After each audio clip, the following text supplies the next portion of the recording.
Des Sud-Américains, 2-0 face au Qatar, pays hôte.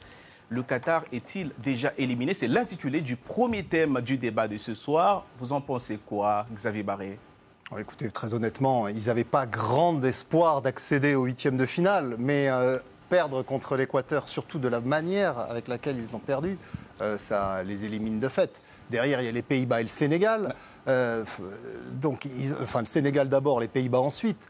Ils ont aucune chance, Et ils avaient la possibilité de cueillir à froid cette équipe de l'Équateur, puisqu'ils jouaient chez eux, devant leur public, et qui préparent cette Coupe du Monde depuis 10 ans. Beaucoup de joueurs naturalisés depuis très longtemps, qui sont dans cette équipe façonnée par Félix Sanchez.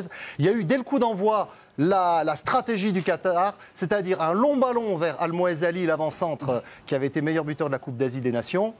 Il ne l'a pas marqué, et derrière, ils se sont fait manger par l'Équateur. Est-ce qu'on est surpris par le niveau du Qatar?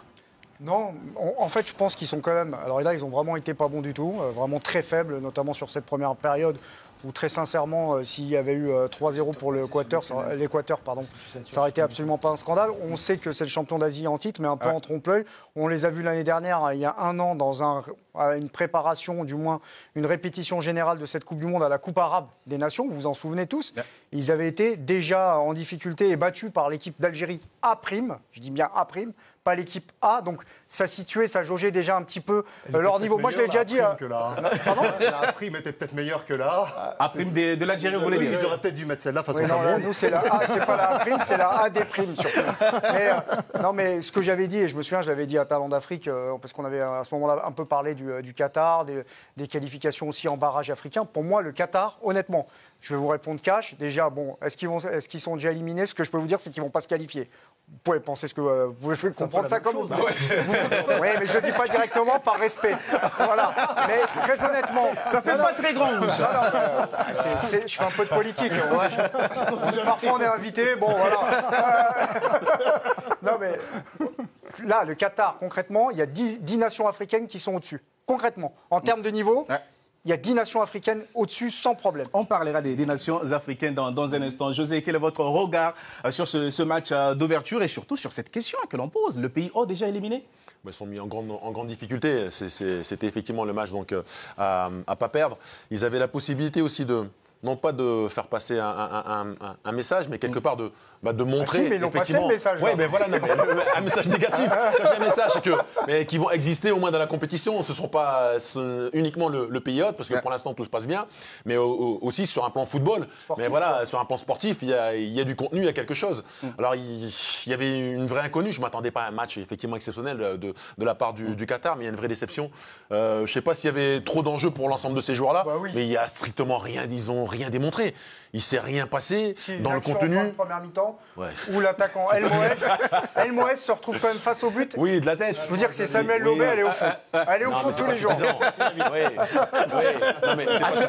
À ce niveau-là, Samuel Lobé, impossible aussi de bénéficier un peu de l'arbitrage maison.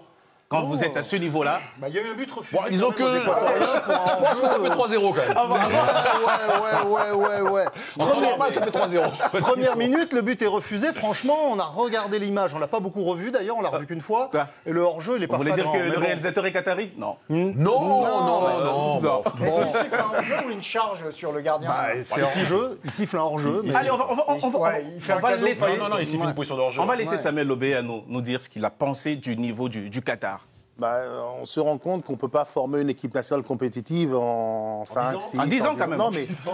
Mais il faut mettre en place une politique de formation. Regardez les Chinois qui ont importé tous les... Ils ont Aspire. Les Chinois, ils ont importé chez eux tous les formateurs espagnols. Aujourd'hui, ils n'ont pas une équipe de trop niveau. Donc pour le Qatar, ça prendra effectivement aussi beaucoup de temps. Aujourd'hui, j'avais une équipe décevante. J'ai vu, je pense, à mon avis, un entraîneur espagnol qui a intégré chez ses joueurs trop de choses qui ne sont pas capables aujourd'hui, de par leur niveau, de comprendre, et il n'a pas rendu ses joueurs meilleurs de par la stratégie qu'il a mis en place.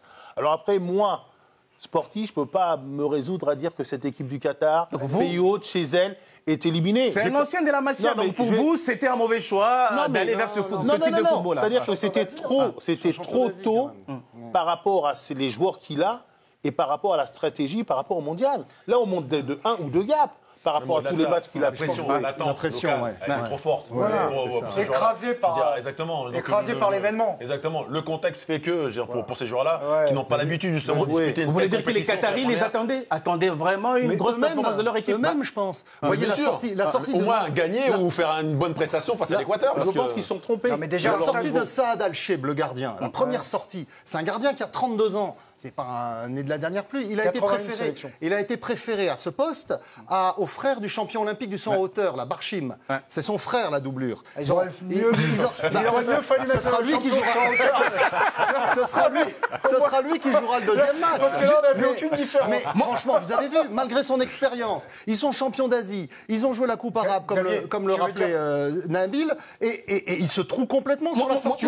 J'aimerais trop haute, quoi. Moi, j'aimerais, effectivement, j'aimerais vous entendre sur l'attachement des Qataris par rapport à cette sélection. Est-ce que vraiment les gens peuvent s'identifier à cette équipe alors qu'il y a Oui. quand même plusieurs nationalités? Oui, mais alors, ils s'identifient plus à cette équipe qu'à l'équipe de hand, par exemple, avec une équipe qui était une équipe de mercenariat, avec des joueurs de toute nationalité. pourquoi c'est différent avec l'équipe de Pas foot? parce que, par exemple, il y a des joueurs qui sont arrivés très tôt au Qatar. Il y a des binationaux, par exemple, Karim Boudiaf au milieu de terrain, c'est un franco-algérien, mais il est arrivé il y a plus de 7 ou 8 ans au Qatar. de 10 ans. Plus de 10 ans. Boualem Kouki, par exemple, le défenseur central également algérien, il est arrivé assez jeune au Qatar, donc ils ont un vécu quand même dans le pays. Parfois, aussi, on a des sélections européennes ou des sélections africaines avec des joueurs qui ont parfois même pas de vécu sur le territoire national. Ce qui fait qu'on s'identifie en général, c'est souvent après derrière la victoire. Pour avoir des Qataris, les Qataris Ouais. sont un peu plus de 300 000. Franchement, Donc oui. ils savent très bien, ils sont conscients qu'ils ne vont pas avoir une équipe nationale, ils sont obligés d'aller chercher. Mais elle est plus représentative franchement, quand ils que ont gagné dans la Coupe que dans d'Asie, d'autres sports, par exemple. quand ils ont Il y a gagné- moins de exactement. naturalisés. Oui, tout à mais fait. pourquoi? Parce que la FIFA a veillé. Ouais. Parce qu'ils ont mis la Oui. pression. Les Qataris voulaient naturaliser d'autres Et donc c'est joueurs. la victoire FIFA leur a dit qui non. aide un peu Il faut- à consolider une Oui, équipe derrière. parce qu'il faut rappeler Ah, qu'après mais la j'ai deux, victoire trois en réactions, Coupe d'Asie en avec 2019 une question. aux Émirats, en plein blocus de l'Arabie Saoudite et des Pardon, Émirats je t'entends pas, contre le mais- Qatar. Ils étaient complètement isolés. Ils devaient tout importer par voie de mer parce que les routes qui étaient coupées. Donc, en plein blocus, ils vont gagner la Coupe d'Asie aux Émirats chez un rival ennemi, géopolitique. À ce moment-là, ouais. un ennemi à ce moment-là. ouais. Ils vont gagner la Coupe d'Asie. Au nez à la barbe des Saoudiens, ça a été un très gros coup. Et l'équipe, elle est devenue très populaire. Après, voilà, ils sont 300 000 limite, Qataris. quoi. Il y a les limites. Ils sont 300 000 Qataris, ils naturalisent quelques gars, mais Ouais, voilà. si on revient sur le Mais terrain, l'Islande, il faut par voir leur exemple. jeu. Je suis d'accord avec José, on aurait aimé qu'il y ait au moins un match, voilà, qu'il y ait une résistance, qu'il y ait un match, qui puisse au moins dire. Ouais, mais rien ne Voilà, dit qu'ils on a sont- fait bloc, on a fait front, mais n'oublions pas, même l'équipe de France, la grande équipe de France 98, le premier match, c'est toujours quelque chose quand vous le jouez à domicile dans votre C'est pays, vrai. la charge émotionnelle. C'est vrai. Allez, messieurs, on a compris. On a compris que ça va être très, très compliqué pour l'équipe du Qatar au cours de cette 22e Coupe.